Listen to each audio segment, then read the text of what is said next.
Most people have a story about a bad first day at work. Maybe something went wrong. Maybe they embarrassed themselves. Maybe the job turned out to be nothing like they expected. But almost no one has a story like this one. This is the story of a caretaker, someone with 9 years of experience, someone who had seen difficult patients, difficult nights, difficult situations, someone who thought they had seen everything the job could throw at them. They were wrong, because on one single night, in one ordinary house, they came face to face with something that 9 years of training could not prepare them for. An old woman with a blank expression, a dark kitchen, a slamming oven in the middle of the night, and a knife. This is the story of the one night that ended a job before it ever truly began, and the patient they will never forget. Her name was Martha. I want to be clear about something before I tell you this story. I have been a direct care aide for 9 years. I have worked with patients who were nonverbal, patients who were unpredictable, patients who needed round-the-clock attention and did not always respond well to the people providing it. I thought I knew what difficult looked like. Martha taught me that I had no idea. The job came through a woman named Colleen. She was in her 40s, working overnight shifts, and needed someone with medical experience to look after her mother while she was gone. Her mother was 65 years old and had a developmental disability. Colleen either had no other family to help or felt more comfortable with a professional in the house. At the time, I was already working with 2 other clients. I was tired constantly, pushing myself to make as much money as possible. But I took the job because that is what you do when you need to. Colleen was home when I arrived that evening. She introduced me to Martha. Martha gave me a small, quiet smile. Nothing unusual. Nothing that suggested what the night would become. Colleen brought her upstairs to her bedroom around 9 in the evening. Before she left for work, she pulled me aside and told me something I made sure to remember. She said Martha sometimes walked around the house at night, confused, disoriented. I asked if it was sleepwalking. Colleen said no, it was dementia. She told me if it happened I should stay calm, speak gently, guide her back to bed. I told her I knew how to handle it. I had done it before with other clients. I believed that when I said it. The first few hours were quiet. I sat in the living room watching television. That is the job most of the time. You sit, you wait. You are there in case something happens. Around 10, I heard footsteps upstairs. I went to the bottom of the staircase and called Martha's name. Asked if she needed anything. No answer. A few seconds later, the footsteps moved back down the hall and I heard her door close. Probably the bathroom. I went back to the couch. About an hour later, I went to the kitchen to get the sandwich I had brought. I was walking back toward the living room, plate in hand, when I stopped. Martha was standing in the doorway, silent, still, watching me. The plate hit the floor before I even realized I had dropped it. I apologized, asked if she was okay. She started screaming. "Who are you? Why are you here? I do not know you." I explained who I was, calmly, the way I had been trained to. I told her Colleen had asked me to stay with her through the night, that everything was fine, that she was safe. It took a while, but she came down. I guided her back upstairs, got her a glass of water and some melatonin, and made sure she took both before I went back downstairs. A few hours passed. I was exhausted in the way that goes past tiredness and becomes something physical, like your body is running on the last drops of whatever was keeping it going. Colleen had told me there was a spare bedroom upstairs, a twin bed. She said I could rest there if I needed to as long as I stayed alert. Martha seemed settled. I went upstairs and lay down. I was asleep within minutes. 1 hour later, I woke up, not from an alarm, from a sound, coming from downstairs. A slamming, rhythmic, steady, every 1 or 2 seconds, over and over. I was off the bed and at the staircase before I was fully awake. The sound was coming from the kitchen. I walked slowly down the stairs and stopped at the edge of the doorway. I looked around the corner.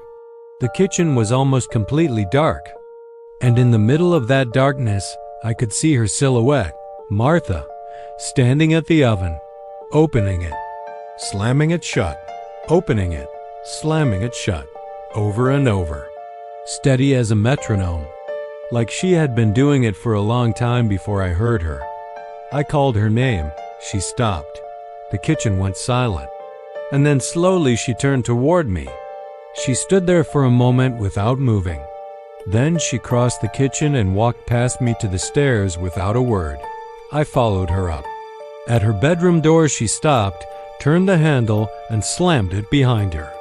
I knocked. "Martha, are you all right?" Nothing. I opened the door just wide enough to see inside.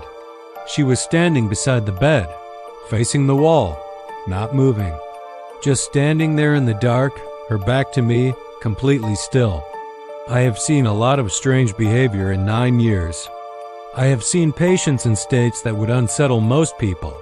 But something about that image, that still dark figure facing the wall in silence, reached a place in me that experience could not touch.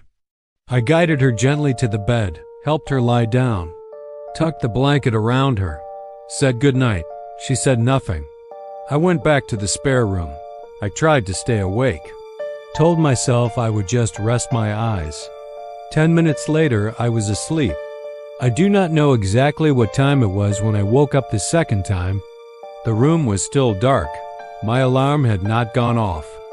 I lay still for a moment trying to understand what had pulled me out of sleep, and then I heard it, a sound from inside the closet.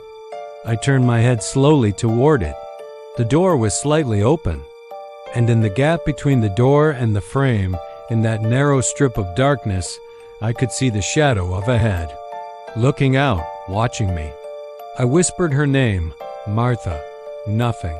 I said it again and again, keeping my voice low and steady the way you learn to do when you cannot afford to make things worse. The closet door opened slowly. Martha stepped out. She walked toward the bed, toward me. And as she got closer, I heard the same words from earlier. "Who are you? I do not know you." I reached for the lamp on the bedside table. I turned it on, and I saw the knife, a large kitchen knife held at her side in one hand. Everything changed in that moment. She was no longer a confused patient who needed calming down. She was a woman standing 3 feet from me holding a weapon she had carried up from the kitchen while I slept. I told her to put it down. I used the voice I use in emergencies, clear, direct, firm. It made things worse. She started screaming. The same words, louder now, her grip tightening. I stopped thinking about protocol. I stopped thinking about the training and the years and the techniques. I looked at the space between her and the door, and I moved. I went off the far side of the bed and crossed the room toward the door. She swung at me as I passed. It was not a strong swing, but it was intentional. She meant it. I ran downstairs, grabbed my shoes, and went outside. I called Colleen. She answered and immediately started telling me not to leave her mother alone. I told her that her mother had just tried to stab me. I told her I had not called the police yet, but she needed to come home right now. I waited outside on the path, watching the front of the house, making sure Martha did not come out. When Colleen arrived and went inside, Martha was already back in bed, asleep, like nothing had happened. Colleen came back out and told me I was probably overreacting, that I must have misunderstood what was happening. She stopped talking when she went back inside and found the knife lying beside the bed. I drove home that night and did not sleep. I never returned to that house. And in 9 years of doing that work, across every patient and every night shift and every moment where things went sideways, Martha is the only one I still think about. Dementia is not a horror story. It is a medical reality that millions of families live with every single day. It takes people somewhere their loved ones cannot follow. It creates confusion, fear, and pain for everyone involved. But that does not mean the nights are always safe. The woman in that bed was not a monster. She was frightened, disoriented, trapped in a mind that had stopped recognizing the world around her. She did not know who was in her house. She did not know that the stranger standing in her bedroom was there to help her. She only knew that she was afraid.